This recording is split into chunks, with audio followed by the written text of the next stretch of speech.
What's up, Paper Gang? My name is Yugioh, and welcome back to another deck profile on the channel. I am here with the winner of the first revamped GG4FREE, hosted by myself and LoganJYA and sponsored by Imperial Gaming and Collectibles. So first and foremost, who are you and what are you here to do? My name is Brahim. I played TRI-BRIGADE with the hero package.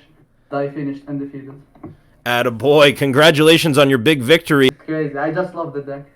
Yeah, it's a pretty consistent deck, and, you know, without further ado, why don't we just hop right into it? But first and foremost, I just want to say a quick shout-out to my sponsor, Imperial Gaming and Collectibles. They are the best local card store here in Connecticut, and in my opinion, in the entire world. They've got the best staff, and they've got all the accessories and cards that you would need for any trading card game. Alex, Art, Tiger, big shout-outs to all you guys. You guys are the best, and thank you so much for sponsoring me on my journey as a content creator. And then, Brahim, before we get... Am I pronouncing that correctly? Brahim? Yes, that's correct. Perfect. Before we get started, are there any shout-outs that you would like to give? I want to thank Logan for the commentary, and you, of course, the sponsors as well. It was an amazing tournament, amazing players too. I had fun. Thank you so much. That's really nice of you to say. And yeah, definitely be sure, if you're watching this video, to join the Discord. Link is down in the description down below. Every single Wednesday night, 6:30 p.m. Eastern, on Logan and my streams, we will be hosting the GG4FREE. You can win free playmats, free prizing every single Wednesday night, and come hang out. It's a great hang. So without further ado, let's get right into the deck profile. So it looks like for a couple starting hand traps here, you've got 3 Ash and a Crow, and you've also got... So why don't you just elaborate on that? Did you like the Ash and the Crow in this tournament? Yes, because like if you open, like for the DD Crow, if you open the Rescue Cat, you can search the DD Crow in the first turn. That's really nice. Sometimes yeah. I do it, sometimes I don't. But yeah, the DD Crow is it's really good this form. Yeah, it's nice. You could just snipe out like a DPE, or, you know, there's a lot of things in the graveyard right now. And then speaking of DPE, you got the Celestial and the Dasher. Did DPE come up a lot for you this tournament? Yeah, it can win games alone. In the final round, I think I can't remember which match, but I think it was in the final round. I played against like a virtual world player. Like he didn't open with the city, so he normal summons and like I activate DPE. He just doesn't have any other play. DPE can win games alone. Like sometimes it's just too good, just too good. Yeah, it's incredible. Let's see if Konami addresses it on the upcoming ban list in the TCG, but that's just to be seen at this point. We're all patiently waiting. For more hand traps, we've got 3 Nibiru and 3 Gamma. I don't think there's really much to say about that. There's some of the best hand traps in the game, but I'm kind of interested in how you main decked Gamma. How did you like that? Because 2 things. Gamma to protect the Rescue Cat.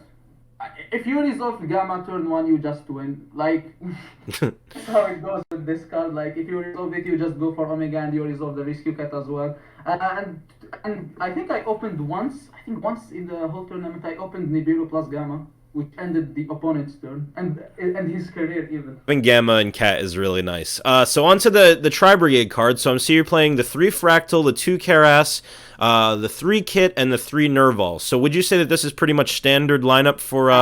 It's pretty standard, yeah. You can't play Tri-Brigade without these cards. I think you have to play these, obviously. Okay, so you would never consider playing 3 Karas? No, I don't like it now. We never like see this one. It's a break. Sometimes you see. I played like tried it with 3 Karas, but like you open 2 Karas in hand. That sucks. Yeah, that's very unfortunate. All right, and of course you got the 1 driver for the Gamma package. You got a Called By and the Tenki to search out everything, and the Foolish Burial because your whole deck likes to be in the graveyard for the most part. Now, one interesting thing here is I see that you've got the 3 droplets in the main. How did this come up for you in the tournament? It was pretty good. Yeah, it was pretty good. I think I understand why people like hate this card nowadays, because you know, like if you play against the PK player, he can just like force the fog. He can use the fog blade, and after that he can use the DPE. But I think you still have to play the droplets. I can't play a deck without droplets in the main deck. That's how it goes for me. Maybe I will drop it and play on another 3 hand traps, but nah, I think Droplet is better. Yeah, Droplet can pretty much just clean up an entire game just by itself. It's a great card. Then, of course, for the DPE, you've got the 2 Fusion Destiny, the 1-for-1, which is great, so just a free special summon from the deck. Do you want to talk about 1-for-1 at all? Yeah, it's just like sometimes your hand is bad. use like 1/1 discard the Nibiru so you can make the Celestial alive in the grave. Sometimes bait like an Ash and hit them with the Gamma. It's really good. It's a good one-off, obviously, but I think I will play it. The Gamma really does give you a lot of flexibility to play a lot of these power cards like Foolish and 1/1 as well. Yeah, you're right. Got 3 Impermanents. I think this is still a really good hand trap. A lot of people would play Veiler right now with the base strategies and whatnot, but I think just Impermanents. Is there anything you'd like to say about Imperm? It's pretty good. I will not. If you open in this format, I feel even this format and the last format, if you open Nibiru plus Imperm or Gamma, you just end the opponent's turn. And I just like, and yeah, Imperm, if you draw it as the 6th card, you can use it. And maybe there are some people, and it can play around talents as well. Even though I don't think a lot of people are playing the talents right now, but Imperm is really good. Yeah, just to be safe. And then, of course, you got the 1 Revol. And then there's one question I wanted to ask you. I can see that one thing that's interesting about this list is the exemption of Pot of Desires. Can you talk about a little bit about why you didn't play Desires? Okay, you can play Desire if you want, because like it's a one-off now. Sometimes, like, okay, let's say like you open a Desire, okay, and you use it. So you can banish the Driver, you can banish the Dasher. It's just for the DPE package. I prefer DPE package over the 1 Desires. That's me. Very smart. In the side deck and in the extra deck as well. As you can see, I am playing the Artifact package. I don't want to use Desire and banish like the Scythe or the Lancia or the DPE package. Right, absolutely. And actually, having said that, why don't we move on to the side? So I see you've got 2 Lancia, Scythe, 3 Twin, 3 Artifact Sanctum, 3 Evenly, and 3 Solemn Judgment. So I would say that these are really good meta calls for the current meta. Is there anything that really stood out to you in the tournament, or any cards that were kind of like the MVP? The Scythe package, the Scythe, the 2 Lancias, and like the 3 Sanctum, that's something new I wanted to try out. The one deck in the side deck.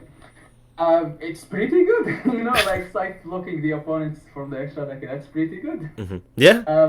Sometimes like the opponents like Lancias you like. So I think it didn't happen during this tournament, but like sometimes, let's say like you summon Rescue Cat, like Rescue Cat resolves, but like the opponent has a Lancia, so you can't banish anything. I just go with Dagda and like make Anaconda. Like not Dagda, no, I summon Dagda, and like if you have opened the Fusion Destiny, you just have the DPE package. And the 3 Sanctum is just to see like Lancia and Scythe, because they are just so good during this format. The Lancia can like finish the opponent's turn, its own, play against the Dragon Link player or like a TRI-BRIGADE player. You can just like, you know, Lancia them and like they just pass. And the Scythe is just, yeah, the Scythe is just Scythe. Scythe is just Scythe. We are in a Scythe format, and yeah, I think the Sanctum was a really smart call, because if you can't get to your Dagda and your Verte play, this gives you an extra chance to be able to Scythe lock them. So I think that was a really smart call. And sometimes, like, not like all of the times, like, I end up on like Appaloosa plus like DPE of the field. And so I use Revolt, and like the opponent's chains like, okay, he changed Dropless, discard 3 or 4 cards, negate my entire board, and like I just flipped Sanctum, and he was like, wait, what? Why are you playing this? They don't see it coming. It like what I like about like Sanctum, it ends the opponent's turn. It gives you another turn, and that's what you need in this deck going first, because going first it's very weak, because like it can end on Appaloosa plus like Omen. Okay, that's pretty good, but like the opponents, if he opens with Dark Ruler or like Droplets or even Ghost Ogre on the Appaloosa, that's too much.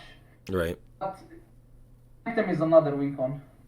Yeah, definitely a great meta call. Okay, having said that, why don't we move on to the extra deck here? So you touched on the DPE, of course, the heart and soul of the extra deck with the Omega being the card that you're going to summon off of the Gamma, pretty much praying that your opponent has a hand trap for you, so you can just rip another card. Looks like you've got Access Code Talker for the kill. You've got Double Dragon Lords, which is just a really great disruption. Appaloosa, Dagda, Doom Eagle, Verte, Almirage, Rampant Rager, Bear Broom. You've got 2 of the Baron Blossom. We're going to talk about that in a second. You've got Rugal at 1, and then you've got Omen at 2. So what would you say about these ratios, and is there anything that you'd like to expand on when it comes to this extra deck? Maybe if one day, like, because I'm thinking of it, maybe I'm trying to test like the pot of the prosperity to give like extra consistency to the deck. If one day I test like that card, I think I will pay 3 Omen in the extra deck, and I will cut the Omega. Other than that, in this deck list, I feel that the extra deck is perfect. I tried to play the Dark Charmer. I forgot the name, but the Dark Charmer, and I can't like it's really good this format, but I can't summon it. Like I have to like summon Omen and link it with Omen so I can summon it, but that's too much. Too much neg. For the 2 bloom, I just like to play 2 because like sometimes you have like to banish 4 for Omen, but you can and like after that you have to link them both to summon a bloom. The bloom is just like for follow-ups, just in case. I prefer playing 2. That's me. And for the Doom Eagle, this card is amazing. Like I played against like a Drytron player, and like he summoned DPE. And I destroyed the DPE and he declared the effect. So in the main phase 2, I used Doom Eagle, put the DPE in the extra deck, and during his turn, he is forced to summon the Celestial or the Dasher, the Celestial, and because of that, he is locked from the Drytron monsters. Oh yeah, it gave me another turn. That Doom Eagle is a DD Cron legs. That's it. That's all. That's amazing, man. Well, again, congratulations. This deck is super spicy. I especially love the Sanctums, and I think you did such a great job. We're looking forward to seeing you again in another tournament. Before we get wrapped up with this video, are there any extra notes that you would like to give? Nothing really. Like, the deck works perfectly. Sometimes you open, like, weird hands with, like, the Driver, the Gamma, but you have to play them because Gamma is just too good. DP is just too good. The deck works perfectly. Nothing to change, I think, except in the side deck. Maybe I will like. I'm not sure if I will change the Sanctum later, but deck is pretty good. It's pretty easy to play too. So yeah. Well, Brahim, I really appreciate you being on the channel, man. And oh, by the way, tell my viewers where you're from. I'm from Algeria.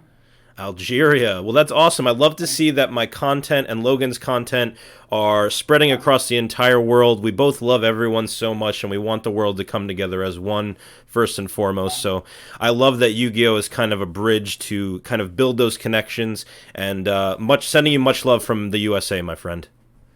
Yeah, that's why we love Yu-Gi-Oh! It connects people. Absolutely, my friend. So, without further ado, Brahim, I just want to say thanks again. Shout out to LoganJYA, Imperial Collectibles, for putting on a great tournament. We will see you again next Wednesday, and as always, my name is Yugioh. Stay getting that paper, and I will see you in the next video. Every time it go down, I'ma have to throw down. Whisper in my ear, and I'ma keep it on the low.